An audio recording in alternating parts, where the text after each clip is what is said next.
दोस्तों नमस्कार, मैं संजीव भार्गव आप सभी का EITI स्किल इंडिया के यूट्यूब चैनल पर स्वागत करता हूं। और इस समय मेरे पास गवर्नमेंट ITI अलवर के वायरमैन ट्रेड के फर्स्ट ईयर के स्टूडेंट खड़े हैं। और हमारा जो चैप्टर वो चल रहा है ज्योमेट्रिकल कंस्ट्रक्शन के बाद जो है हम आइसोमेट्रिक व्यू वाला जो चैप्टर है वो ले रहे हैं। उसके अंदर आज मैं जो है वृत्त का आइसोमेट्रिक व्यू के आइसोमेट्रिक के 3 जो रूप होते हैं उसको किस तरह से बनाया जाएगा उसको एक सरल सिंपल भाषा में समझाने का प्रयास करूँगा। और मैं खुद बना के इसको दिखा रहा हूँ। इससे क्या है कि बोर्ड पे समझाने में जो थोड़ी सी प्रॉब्लम होती है कि उसकी नाप सही नहीं होती, यहाँ पे एकदम नाप सही आएगी। तो कोशिश करते हैं कि किस तरह से बच्चे को ईज़िली समझ में आए। तो मेरे पास में करीब 18-20 स्टूडेंट्स खड़े हैं वायरमैन ट्रेड के। तो शुरू करते हैं। हम बना रहे हैं आज वृत्त का आइसोमेट्रिक व्यू और उसके 3 रूप बनेंगे। तो उसमें हम डाया 40 का वृत्त बनाएंगे। अब यहाँ पे वृत्त के अंदर खासियत क्या होती है कि सेंटर के समान दूरी पर हम उसकी परिधि बनाते हैं तो वृत्त बनता है। और उस वृत्त की परिधि में असंख्य जो है तिरछी लाइनें होती हैं। और यहाँ पर आइसोमेट्रिक का जो नियम होता है उसके अंदर 2 तरह की लाइनें होती हैं, एक आइसोमेट्रिक लाइन होती है और एक non isometric line. Isometric line वो कहलाती हैं साधारण चित्र के अंदर जो या तो हॉरिजॉन्टल होती हैं या वर्टिकल होती हैं। और क्योंकि मैंने आपको कहा कि वृत्त के अंदर असंख्य तिरछी लाइनें होती हैं और तिरछी लाइनों का जब आइसोमेट्रिक व्यू बनाते हैं तो उसके अंदर खासियत ये हो जाती है कि जो उसकी ओरिजिनल लेंथ होती है उससे वो आइसोमेट्रिक व्यू में बनने के बाद या तो कम छोटी हो जाती है या बड़ी हो जाती है। तो यहाँ पे वृत्त में तो ऐसा नहीं होगा। वृत्त जो है हमारा करीब इलिप्स जैसा शेप में बनेगा। तो शुरू करते हैं कि पहले हम एक वृत्त के लिए डाया 40 बनाने के लिए हम R20 का रेडियस लेंगे। तो यहाँ पर मैं एक बात बताना चाहता हूँ कि जब R20 का चाप लेता है तो स्टूडेंट हमेशा एक गलती करता है छोटी सी, कि ये जो प्लास्टिक का हमारे पास रोलर ड्रॉ है या हमारे पास ये सेट स्क्वायर है या हमारे पास ये स्केल है, ये तीनों ही प्लास्टिक के होने की वजह से ख़ास बात ये ध्यान रखनी चाहिए कि कभी भी स्केल के ऊपर हम स्केल की जो डायमेंशन है उसको अगर प्रकार में लेनी है तो कभी भी इस तरह से डायरेक्ट नहीं लेनी चाहिए। ये पहले भी मैं वीडियोज़ में बता चुका हूँ। अधिकतर स्टूडेंट इस तरह से लेने की प्रयास करता है तो उससे क्या होता है, प्रकार की जो नोक होती है वो जब इस प्लास्टिक की सतह पर लगेगी तो हमारी ये प्लास्टिक ख़राब हो जाएगी। उससे हमारा ये सेट स्क्वायर या रोलर ड्रॉ या स्केल ख़राब हो जाएगा। इसका सिंपल तरीका है कि मुझे R20 का रेडियस लेना है। तो मैं यहाँ पे जो मेरी खाली जगह है शीट के ऊपर उसके ऊपर एक बिंदु लगाऊंगा, उसको 0 मान लूँगा। मैं यहाँ लगाया और मैंने इसको 0 मान लिया। और यहाँ से मैं 20 पे 30, 20, 30, 40 जितने पे भी मैं डायमेंशन लेना चाहता हूँ वहाँ बिंदु लगा करके यहाँ लिख देता हूँ 20, ये 30 और ये 40। तो मेरे को अगर R20 का चाप लेना है तो मैं यहाँ 0 से 20 का चाप इस तरह से आसानी से लूँगा। तो इससे मेरी ना तो कोई जो प्रकार ये सेट स्क्वायर है, ना स्केल है, ना रोलर ड्रॉ, कोई भी ख़राब नहीं होगा। तो यहाँ मैं इसको चाप को इसमें भर लूँगा। तो यहाँ हम R20 चाप इस तरह से लेंगे और फिर इसके बाद हम चाप बनाएंगे यहाँ। तो चाप बनाने में आपका एक तो प्रकार थोड़ा सा तिरछा होना चाहिए, तब आपका गोला एकदम सही बनेगा। और दूसरा आपकी जो लीड इसके अंदर लगी हुई है वो एकदम बारीक होनी चाहिए, तब आपका ये सही बनेगा। उसके बाद हमारा ये सेंटर तो आ गया। अब यहाँ पे एक हॉरिजॉन्टल और एक वर्टिकल सेंटर लाइन लेंगे।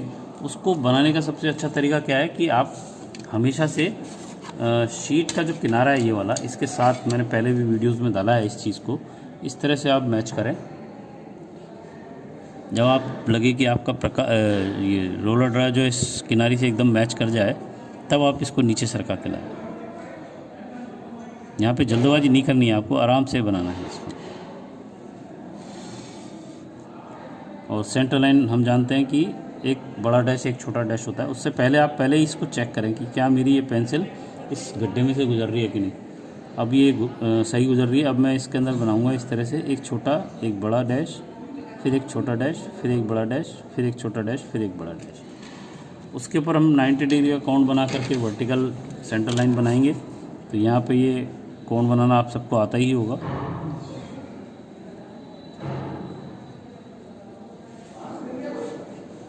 फिर ये मैं बिंदु लगा दिया 90 डिग्री का। और यहाँ पर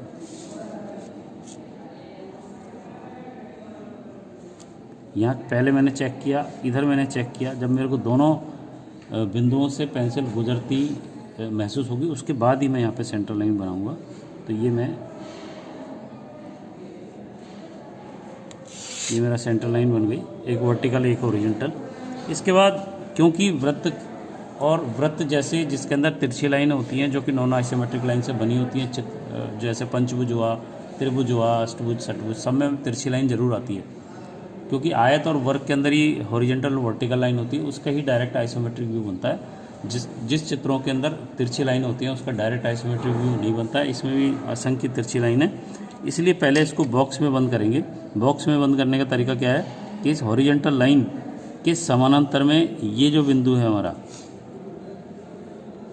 यहाँ एक लाइन खींच देंगे और इसी तरह नीचे यहाँ एक लाइन खींच देंगे,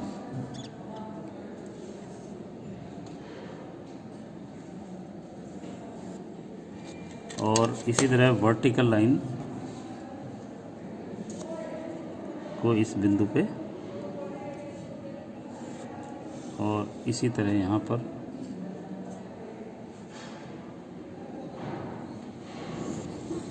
ये वृत्त जो है हमारा एक बॉक्स बंद हो रहा है, और बॉक्स जो हमारा बन रहा है ABCD, ये हमारा O बिंदु हो गया।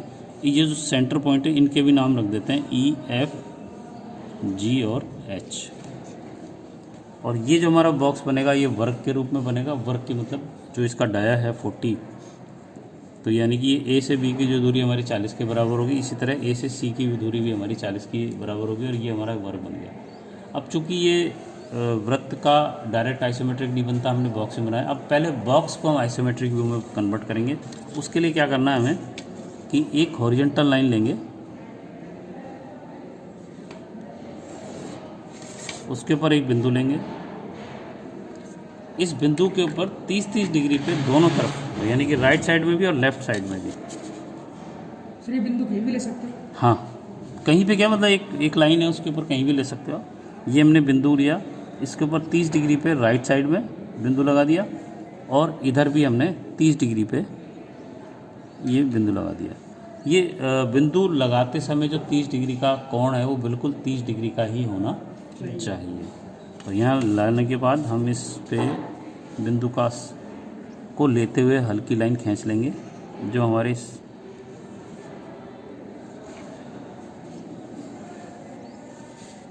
ये बिंदु, इसको मैं वर्ग का A बिंदु नाम दे दूंगा, और इधर भी मैं जो 30 डिग्री की लाइन खींचूंगा,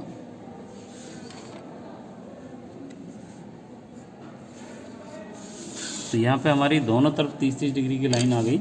इसका जो डायमेंशन देने का तरीका क्या है, अगर 30 डिग्री का कोण मुझे दिखाना है तो मैं इस तरह से यहाँ चाप बनाऊंगा। हाथ के हाथ में किस तरह से डायमेंशन दी जाएगी वो भी मैं आपको समझाता जा रहा हूँ। यहाँ ये चाप बना लिया हमने, और इस चाप के दोनों तरफ सुंदर सा तीर बनाएंगे।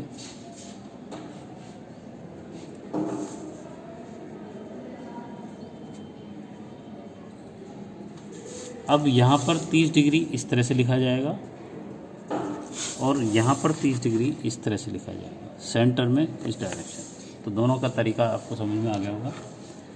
इसके बाद हमारी जो A से B की जो दूरी है वो हमारी यहाँ पे प्रकार में भर लेंगे। वैसे तो 40 है, लेकिन हम स्केल की जगह प्रकार का ज़्यादा से ज़्यादा उपयोग लेंगे यहाँ पे। तो यहाँ पे मैंने A बिंदु से 40 का चाप इधर लगा दिया, और क्योंकि मेरी A और C की जो दूरी है वो भी B के बराबर ही है, तो मैं इसी चाप से जो दूसरी मेरी लेफ्ट हैंड साइड में 30 डिग्री वाली लाइन थी उस पर एक चाप में लगा देता हूँ। और चाप लगाने के बाद आमतौर पे स्टूडेंट एक और गलती करता है कि चाप के ऊपर कभी भी वो बिंदु नहीं लगाता। तो आपको हमेशा ध्यान रखना है, चाप लगाने के बाद यहाँ पे एक हल्का सा गड्ढा करेंगे। इसका उपयोग मैं पहले भी बता चुका हूँ कि जब अगली लाइन खींचेंगे तो हमारी जो है लाइन एकदम सही निकलेगी। उसके बाद अब हमने इसका नाम रख दिया B, और इसका नाम हमारा यहाँ पे C है। तो ये ABC 3 पॉइंट हो गए। अब मुझे क्या करना है, AB लाइन है, इसकी समानांतर रेखा C से खींचनी है। तो मैं क्या करूँगा, सेट स्क्वायर को यहाँ AB पे ले जाऊँगा, और उसको C तक ले जाके रोक के, और यहाँ एक लाइन बिंदु C से गुजारते हुए, ये गलती हो गई, ये मैंने चेक किया, अब यहाँ पे ये एकदम सही है। हालांकि ये बहुत बड़ी गलती नहीं है यहाँ पे अगर गौर से देखोगे, लेकिन गलती तो गलती है, उसको पकड़ने की कोशिश करें आप। उसके बाद मैं AC लाइन के समानांतर में B बिंदु तक, AC लाइन के समानांतर में B बिंदु तक जाऊंगा और वहाँ मैं फिर एक लाइन खींचूंगा जो कि AC लाइन के पैरेलल में होगी। तो ये बिंदु हो गई हमारी D। अब ये जब मैं पेंसिल से काम कर रहा हूँ तो मेरे को लग रहा है कि ये पेंसिल यहाँ पे थोड़ा सा गहरा काला कलर कर रही है। तो मैंने यहाँ पे चेक किया, ये पेंसिल हमारी HB की पेंसिल है। हालांकि मैंने मेरे क्लास के अंदर सभी बच्चों को HB की पेंसिल को काम में लेने से मना कर रखा है। कारण उसके पीछे यही है कि आपकी HB की जो पेंसिल है वो डार्क करती है, और यहाँ पे अगर शुरुआत में ही अगर आपने डार्क करना शुरू कर दिया तो आपका चित्र सही नहीं बनेगा। तो ये दोबारा मैं पेंसिल लिए मैंने, ये शायद 2H या H की है, इसकी जो डार्कनेस है वो थोड़ी सी कम होती है। अब हमारा ये जो ABCD जो वर्ग था उसका आइसोमेट्रिक बन गया 30 डिग्री पे। ये बात समझ में आ गई सबको। और हमारी ये जो सेंटर बिंदु हैं EFGH, ये हमारे हॉरिजॉन्टल और वर्टिकल के ऊपर सेंटर हैं। तो हम क्या करेंगे कि यहाँ से नाप करके प्रकार से इनको, जैसे AB के बीच में हमारा E बिंदु है, AB के बीच में E बिंदु है, तो मैंने ये नाप के यहाँ लगाया। और ये सारे जो डायमेंशन हैं, ये सेंटर लाइन सब बराबर है। तो मैं इसी चाप से जो है इन चारों लाइनों के ऊपर सेंटर बिंदु लगा दूँ।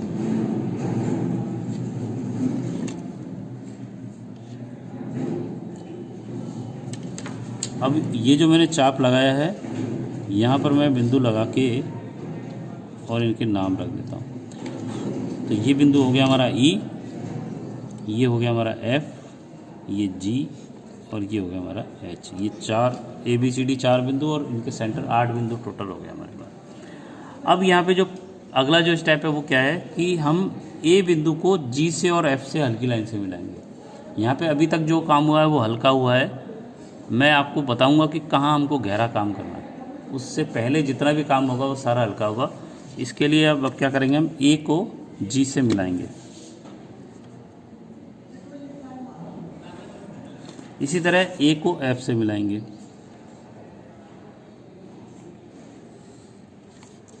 इसके बाद मैं बिंदु D को मैं H से मिलाऊंगा। पहले चेक करूंगा, उसके बाद मिलाऊंगा। और इसी तरह मैं बिंदु D को E से मिलाऊंगा।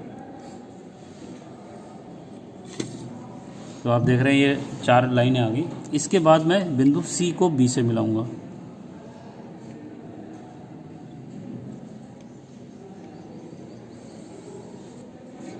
अगर आपने कहीं गलती की है तो आपका यहाँ पर तीनों लाइन एक बिंदु पे नहीं आएंगी। ये आप देख सकते हैं कि मेरी यहाँ गलती कहीं ना कहीं हो चुकी है। ये देखें आप, इससे आपको आइडिया होगा कि इतना सावधानी से करने के बावजूद भी ये मेरा जो पॉइंट है वो, ये तीनों लाइन एक बिंदु से नहीं गुजर रही, क्योंकि यहाँ पे मेरा जो चाप था, मैं दोबारा दिखाता हूँ कि गलती कहाँ की है मैंने। ये जो मेरा चाप था वो थोड़ा सा बड़ा मैंने ले लिया था। ये यहाँ ये बड़ा चाप ले लिया था, इस वजह से ये गलती आई है। इसको सही करने का तरीका यही है कि मैं दोबारा से चाप लूँ। अब देखो आप, ये हल्की सी इतनी सी गलती है। मैं आपको बताऊंगा, अभी बड़ा करके दिखाता हूँ कि गलती कितनी बड़ी है और उसका रिजल्ट कितना आया है।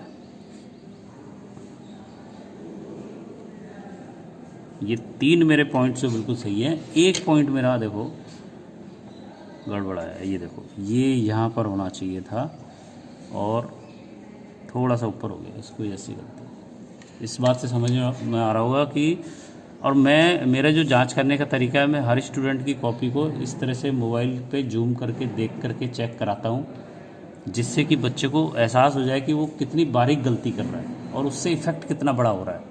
अब आप जो चित्र बनाओगे वो इसके अंदर सही नहीं बनने वाला, इसलिए मुझको सही करना ज़रूरी है। अब मैं इसको यहाँ से दोबारा से लाइन खींच रहा हूँ।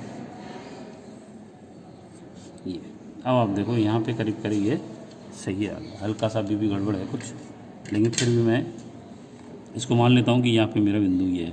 तो ये H बिंदु, उसके बाद इसको हम I मान लेंगे और इसको हम J बिंदु मान लेंगे। ये जो बिंदु मेरा J है।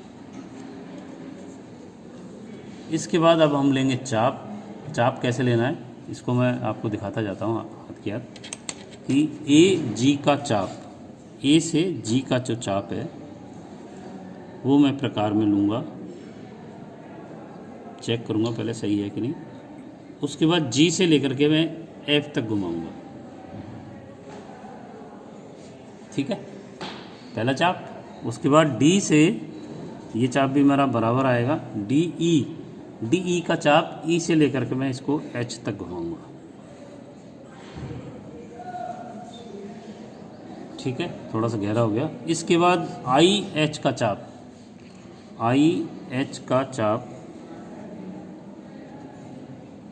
एच से लेकर के मैं जी तक घुमाऊंगा। देखो यहाँ पे फिर गड़बड़ हो गई है, ये बिंदु गलत होने की वजह से ऐसा साफ दिखाई दे रहा है कि यहाँ कहीं ना कहीं गलती हो चुकी है और आपका ये गोला बाहर निकल के आ रहा है। इसलिए आपको जो भी चित्र बनाना है वो सावधानीपूर्वक बनाना है। पेंसिल की नोक हमेशा बारीक होनी चाहिए, तभी आपका चित्र सही होगा। और जो मैं बिंदु पे गड्ढा लगाने की कहता हूँ इसीलिए कहता हूँ। उसके बाद हम लेंगे जे एफ का चाप और एफ से लेकर के ई तक। यहाँ पे भी कोई ना कोई गलती है, इसलिए ये चित्र सही नहीं बन पा रहा है। तो आप देख रहे हैं कि इतनी बारीकी से मैंने चित्र बनाया, क्योंकि मेरे को यहाँ दिख गया था कि ये जो वर्ग मेरा बनाया वो कहीं ना कहीं गलत है। तो आप जब भी चित्र बनाओ तो इसमें सावधानी रखना, इसमें काफ़ी टाइम वेस्ट हो रहा है, इसलिए मैं इसको आगे बढ़ा रहा हूँ। तो ये मेरा एक वृत्त का आइसोमेट्रिक का एक रूप बना। इसके दो रूप और बनते हैं, वो मैं आपको अभी बना के दिखाता हूँ। उसके लिए हम क्या करेंगे, हमारी ये जो हॉरिजॉन्टल लाइन थी इसके ऊपर मैं फिर से एक बिंदु लेता हूँ। ये मैंने बिंदु लिया, यहाँ ये बिंदु लेकर के मैं यहाँ 3 लाइन खींचूँगा। एक 2 लाइन होंगी हमारी 30-30 डिग्री पे, एक 30 डिग्री राइट साइड, एक 30 डिग्री लेफ़्ट साइड, और एक लाइन लूँगा मैं वर्टिकल 90 डिग्री पे। तो मैं 3 बिंदु यहाँ लगाऊंगा। तो आप देखें यहाँ पे, यहाँ सारा खेल जो है कोण पे, पेंसिल पे, बिंदु पे, वहाँ थोड़ा सा भी डिस्टर्ब आपने गलत कर दिया तो आपका चित्र गलत होने वाला है। ये 30 डिग्री, ये मेरा 90 डिग्री, और ये मेरा इधर 30 डिग्री पे बिंदु मैंने लगा लिए। उसके बाद मैं इन बिंदुओं से हल्की हल्की लाइन, ये देखो यहाँ पे मेरी लाइन टेढ़ी हो चुकी है। इसको आप गौर से देखोगे, बहुत माइन्यूट सी गलती है लेकिन है, और इसको एक्चुअल में सही होने के लिए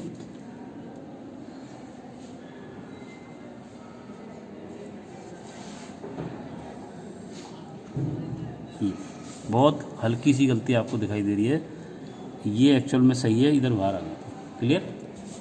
अब इतनी बारीकी से ना तो कोई टीचर चेक करता है, ना कोई स्टूडेंट इतना बारीकी से देख करके बनाता है।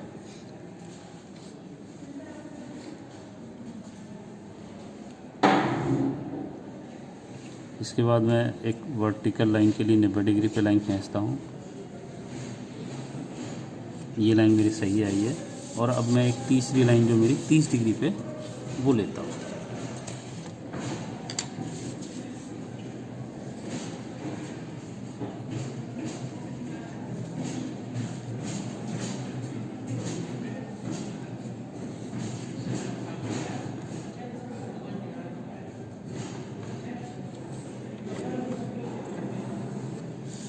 ये मेरी 3 लाइनें हो गई हैं। अब यहाँ पे इस बिंदु को मैं ए मान लूँगा, और इधर 40 mm की दूरी पर जो हमारा ए बी का चाप था 40 का लगभग, उसको मैं प्रकार में भर के इधर भी लगा दूँगा, इस वर्टिकल लाइन पे भी लगा दूँगा, और इसको लेफ़्ट साइड वाली 30 डिग्री पे भी लगा दूँगा। ठीक है? हमने जो पहला जो चित्र बनाया था उसमें दोनों लाइनें हमारी 30 डिग्री पे थी। दूसरा और तीसरा जो चित्र बना रहे हैं उसके अंदर एक साइड 30 डिग्री और 90 डिग्री पे बनेगा चित्र, और दूसरी साइड ये 30 डिग्री और 90 डिग्री। तो ये मेरा राइट साइड वाला आइसोमेट्रिक कहलाएगा, और ये वाला हमारा लेफ़्ट साइड वाला कहलाएगा। तो यहाँ पे मैंने 30 डिग्री पे 40 की दूरी पे ये चाप लगा लिया। अब ये बिंदु हो गया मेरा बी, और ये बिंदु हो गया मेरा सी।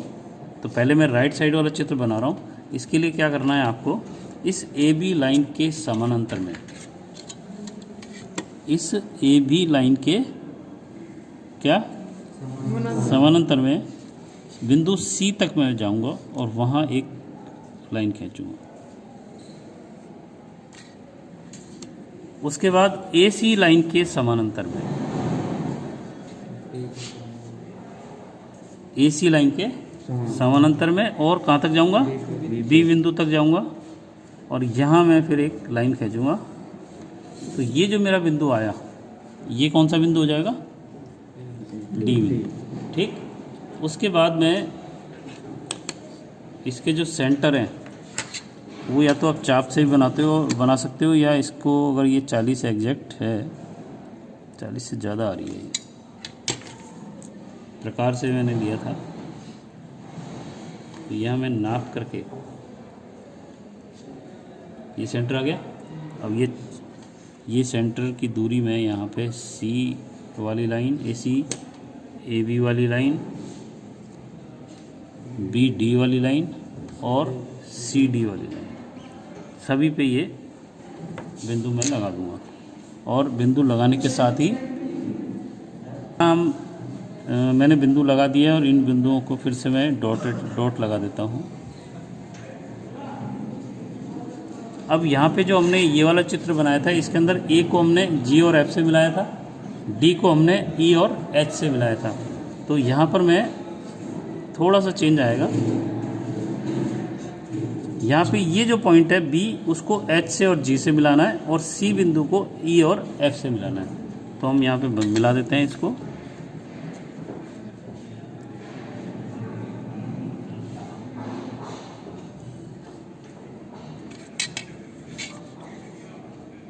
बी को एच से और जी से मिलाया और इसी तरह सी को ई से और एफ से मिला देंगे।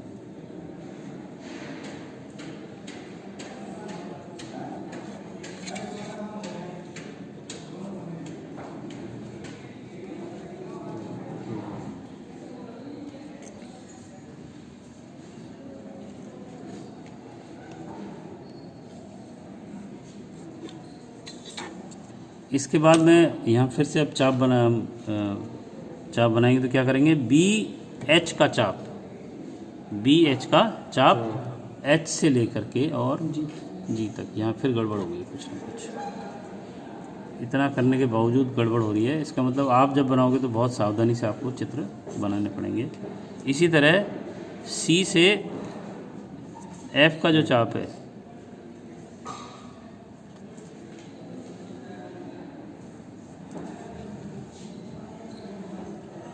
सी एफ का चाप एफ से लेकर के ई तक। इसके बाद ये हमारे जो बिंदु आई थे, आई और जे, तो आई ई का चाप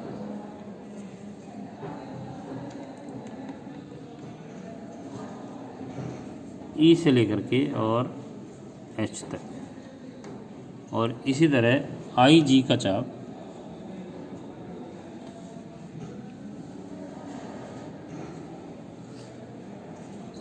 जी से लेकर के एफ तक बन जाएगा।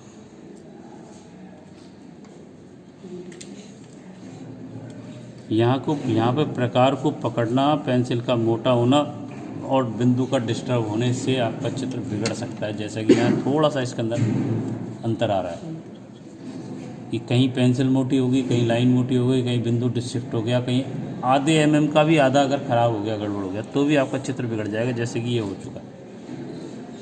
अपन अगला बनाते हैं। इसमें ये मेरा जो मैंने लेफ़्ट साइड में, इसको मैं बी डैश नाम दे देता हूँ, इस सी का मैं सी डैश नाम दे देता हूँ। अब मैं ए सी के समानांतर, ए सी डैश के समानांतर बिंदु बी डैश तक जा कर के एक वर्टिकल लाइन इस तरह से खींच दूंगा और ए बी डैश के समानांतर बिंदु सी डैश तक जा कर के, तो ये मेरा लेफ़्ट साइड का बनेगा। और यहाँ फिर से मैं जो मेरा सेंटर है, प्रत्येक लाइन का सेंटर है, उसको फिर से नाप करके मैं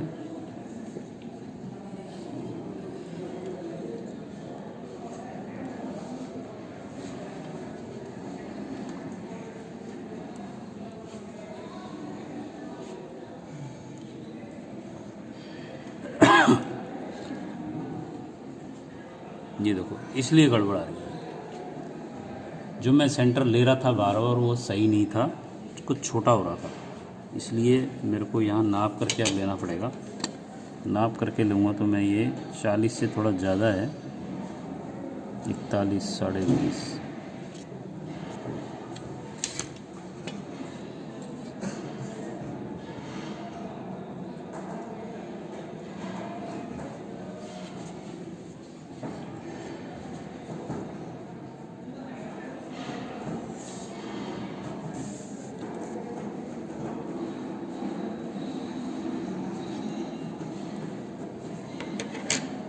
अब ये जो मेरा बिंदु हो गया वो हो गया ई डैश, और ये एफ डैश, और ये जी डैश, और ये मेरा एच डैश।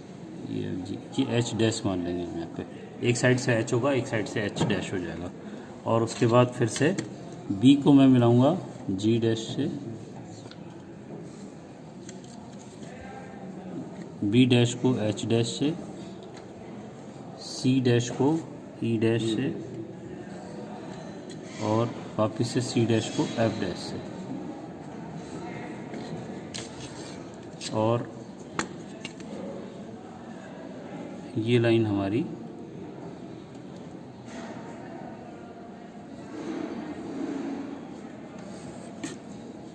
ये लगभग यहाँ पे गड़बड़ हो गई इसमें, ये सही है। तो आप देख लें इतने बारीकी से बनाने के बावजूद भी गड़बड़ हो रही है। अब उसके बाद बी जी का चाप, बी जी डैश का चाप G1 से लेकर जी डैश से लेकर H1 तक, H डैश तक। इसी तरह सी ई डैश का चाप ई से लेकर के एफ डैश तक, और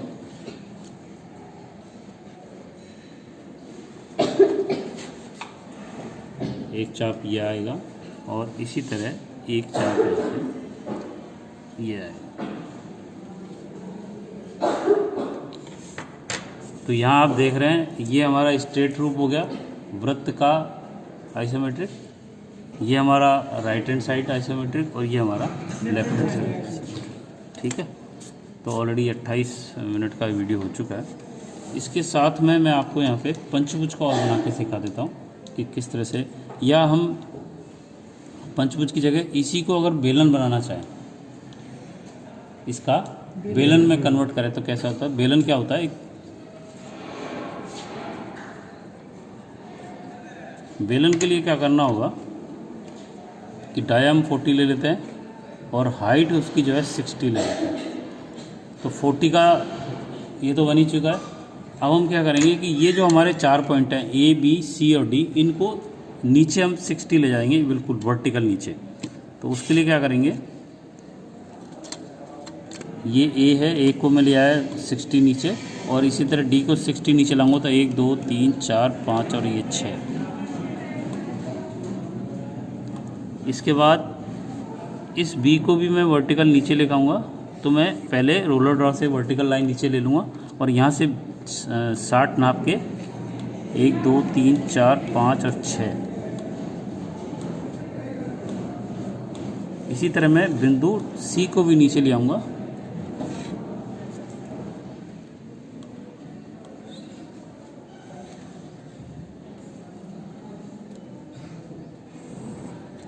और ये भी मैं 60 mm नीचे ले लूँगा, 10 20 30 40 50 और 60। यानी कि जो मेरे ए बी सी डी वाले बिंदु थे सभी को मैं 60 mm नीचे या 60 mm ऊपर भी ले जा सकते हैं अपन। और 60 mm आने के बाद मेरे पास जो ये बिंदु आ गए, ये इसको मैं ए डैश बी डैश, तो ये डी डैश हो गया और ये मेरा सी डैश हो गया, इनको आपस में मिला दूँगा।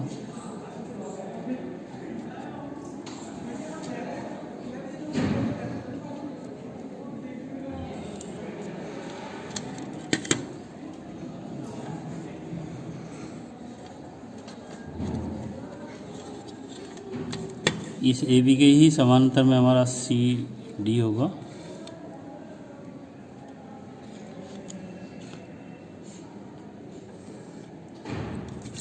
और इस ए सी के समानांतर में हमारा बी डी होगा। तो ये बिंदु हो गया हमारा डी। उसके बाद से जैसे हमने इनके H E F G H बिंदु लगाए थे नाप के, तो वो हम समान दूरी पे लगा देंगे।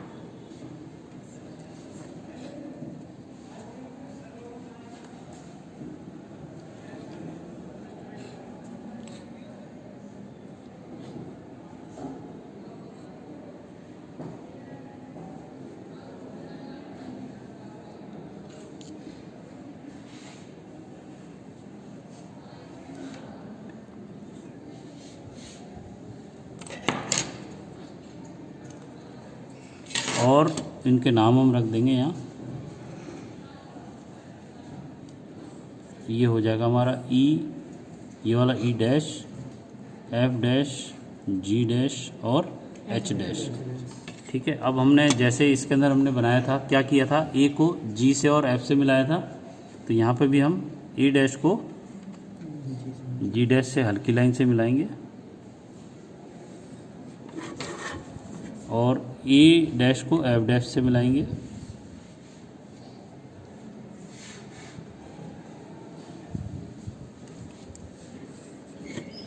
उसके बाद इस डी डैश को ई एफ से, ई डैश से और एफ डैश से मिला देंगे। ये सारा काम आप देख रहे हैं कि किस तरह से हल्की लाइनों से हम कर रहे हैं। और इसी तरह सी डैश को बी डैश से मिला देंगे।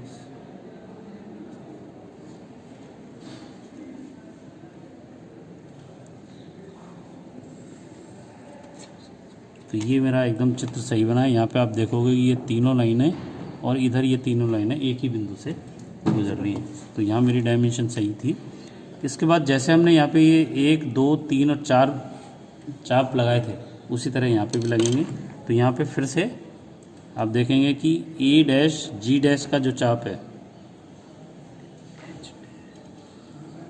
उसको एफ डैश तक, जी डैश से एफ डैश तक, और जी ई का एच तक, ई से लेकर के एच तक। क्लियर। उसके बाद ये हमारा बिंदु है आई डैश और ये है हमारा जे डैश। ठीक, तो मैं क्या करूँगा, इसको यहाँ से आई डैश एच डैश को एच डैश से लेकर के जी डैश तक एक चाप, और जे एफ का चाप एफ डैश से लेकर के ई डैश तक। तो आप देखेंगे कि यहाँ पे एक शानदार सा एक अंडा टाइप या इलिप्स टाइप ये आकृति बन गई, जो कि हमारे वृत्त की आइसोमेट्रिक है। दोबारा से एक ऊपर बना हुआ था, एक नीचे बना हुआ था। अब हम बेलन बनाने जा रहे हैं। हमारे पास ये हाइट 60 आ गई है। अब हमको क्या करना क्या है कि ये जो हमारी सेंटर लाइन थी, ये वाली सी डैश बी डैश के ऊपर ये चाप को जहाँ मिल रही है वहाँ बिंदु, ये चाप और ये लाइन जहाँ मिल रही है यहाँ बिंदु, ये चाप और ये बिंदु, ये लाइन सॉरी ये चाप और ये लाइन जहाँ मिल रहे हैं वहाँ पे हमारे 4 बिंदु आ गए। इन चारों बिंदुओं को एक दूसरे के ऊपर वाले बिंदु से मिला देते हैं, यानी कि इस बिंदु को ऊपर वाले बिंदु से मिला देंगे।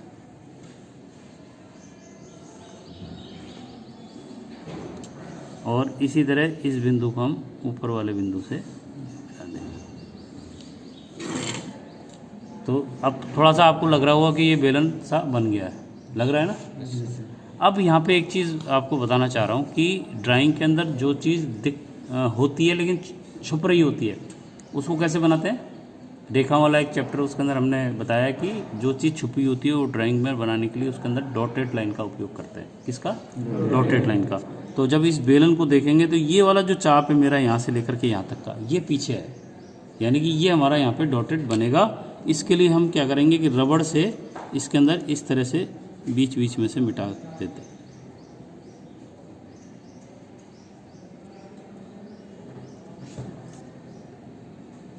ये डैश जो है 3-3 mm के होने चाहिए। अब आपको बिल्कुल आभास हो गया होगा कि एक बेलन बन गया है जिसका डाया 40 है और हाइट जिसकी 60 है। ठीक है। अब ये जो चित्र बनाया है मैंने, इसी चित्र का उपयोग करते हुए मैं यहाँ पे आपको बेलन की जगह शंकु बनाना भी सिखा देता हूँ। शंकु समझते हो? नीचे आकृति वृत्ताकार, ऊपर एक बिंदु पे आकर के मिल जाता है। शंकु जो है वो पिरामिड का ही एक रूप होता है। किसका? पिरामिड का। और बेलन जो है हमारा एक प्रिज्म का रूप होता है।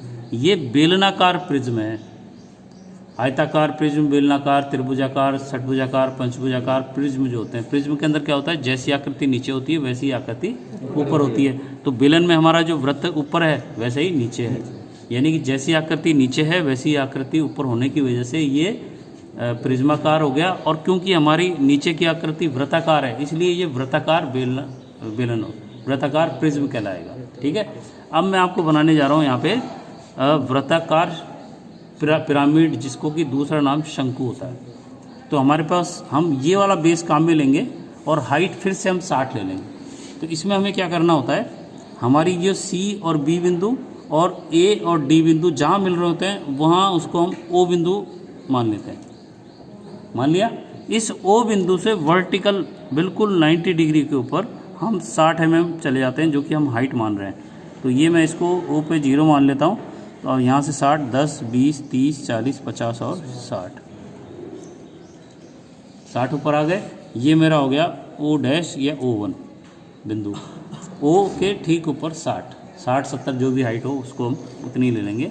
अब हम क्या करेंगे, आपने जब भी वृत्त का चैप्टर पढ़ा होगा, आपने भी एक क्लास ली थी, उसके अंदर वृत्त के अंदर जब भी कोई रेखा वृत्त को टच करते हुए जाती है तो वो क्या कहलाती है,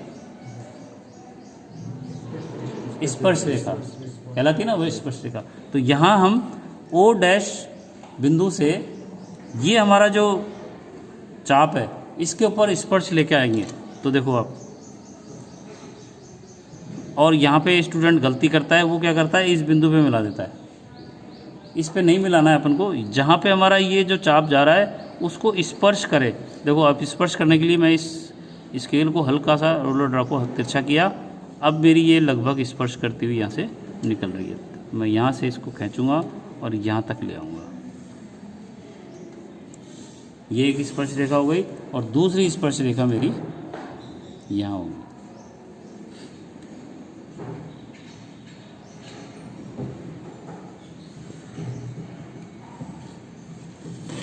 यहाँ इसके अंदर इस बिंदु पे नहीं मिलेगी, इस पे भी नहीं मिलेगी, ये कहीं यहाँ पर और यहाँ पे मिलेगी।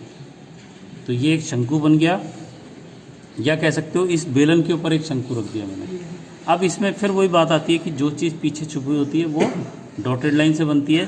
तो जब इसको गौर से देखेंगे तो ये वाला जो चाप है सिर्फ यहाँ से लेकर के और यहाँ तक के जो दो चाप हैं ये हमारे डॉटेड आ जाएंगे। तो ये हमारा शंकु बिल्कुल तैयार हो जाएगा। तो मैं यहाँ पे रबड़ की सहायता से इसको यहाँ पे मिटा दूंगा।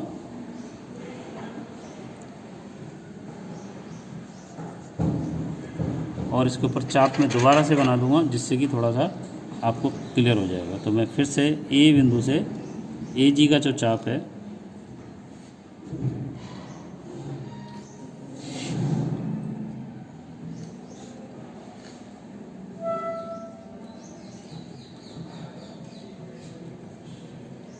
अब आप देख सकते हो कि ये एक हमारा बेलन बन गया है नीचे, और इसके ऊपर ठीक शंकु। एक ही चित्र से मैंने दो चित्र बना दिए हैं।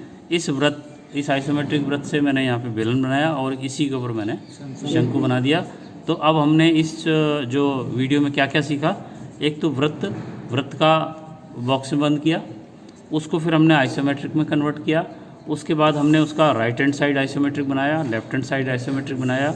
उसी वृत्त के नीचे में 60 नीचे जा कर के मैंने इसका बेलन बनाया, और इसी वृत्त के आइसोमेट्रिक के ऊपर 60 ऊपर जा कर के मैंने शंकु बनाया। तो 5-6 चित्र एक ही वीडियो में मैंने आपको बनाने का प्रयास किया, समझाने का। तो आपको आइडिया हो गया होगा कि किस तरह से सावधानी से यहाँ पे चित्र बनाने पड़ेंगे, तभी ये चित्र बनेगा। क्योंकि अगर आपने छोटी सी भी गलती कर दी तो इसके जो चाप आएंगे वो कहीं ना कहीं गलत आपको शो कर देंगे। तो मैंने भी बहुत बारीकी से बनाने की कोशिश की, लेकिन फिर भी कहीं पेंसिल बारीक नहीं थी, कहीं हमारी लाइन में या कहीं एंगल में भी अगर गड़बड़ हो गई तो वो चित्र में दिखाई देता है साफ। तो आज के लिए इतना ही होगा। अगर आपको ये मेरे समझाने का तरीका और वीडियो अच्छा लगा तो इसको लाइक करें और दोस्तों के बीच में शेयर करें। और अगर आपको मेरे और भी मैटर के वीडियोस देखने हैं, तो आप अगर और भी इस तरह के चित्र देखना चाहते हैं तो मेरे चैनल पे जाकर के और भी चित्र देख सकते हैं। मेरे चैनल पे आपको आपकी ट्रेड थ्योरी से रिलेटेड और बहुत सारी ट्रेड थ्योरी के related MCQ multi choice question से रिलेटेड वीडियोज़ हैं। अप्रेंटिसशिप एग्ज़ाम, एडमिशन और कंपटीशन लेवल और मोटिवेशनल वीडियोज़ भी मैंने अपने वीडियोज़ चैनल पे डाल रखे हैं, तो उनको भी जा कर के आप देख सकते हैं। आज के लिए इतना ही। नमस्कार, धन्यवाद, जय हिंद, जय भारत। आपका दिन शुभ हो।